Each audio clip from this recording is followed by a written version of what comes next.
আছে মেথি চিকেন। বলো কেমন হয়েছে, দেখে কেমন লাগছে বলো। দেখো কেমন রং হয়েছে ডিমের কারিটা, কেমন লাগছে বলো তো। ডিমের কারিটা দারুণ লাল লাল, একদম কষা কষা হাঁসের ডিমের কারি।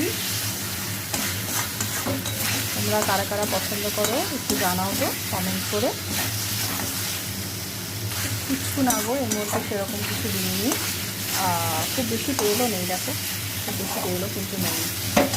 একটুখানি পেঁয়াজ কুচি করে প্রথমে তেলের মধ্যে ভেজে দিয়েছি, তার মধ্যে একটা পেস্ট বানিয়েছি, অল্প একটু পেঁয়াজ, রসুন, টমেটো আর একটা কাঁচা লঙ্কা। ঝাল খুব একটা আমরা খাই না, এই পেস্টটা বানিয়ে সেটা ভেজেছি। তারপর অ্যাজ ইউজুয়াল যেরকম আমরা মশলাগুলো দিই, হলুদ গুঁড়ো, লঙ্কার গুঁড়ো, অল্প একটু জিরে গুঁড়ো আর একটু চিনি দিয়েছি, তাহলে রঙটা ভালো আছে।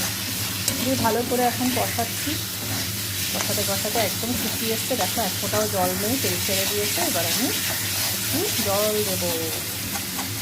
এটাও কিন্তু খুব ভালো লাগে জানো তো, একদম হোটেলের মতো। দেখো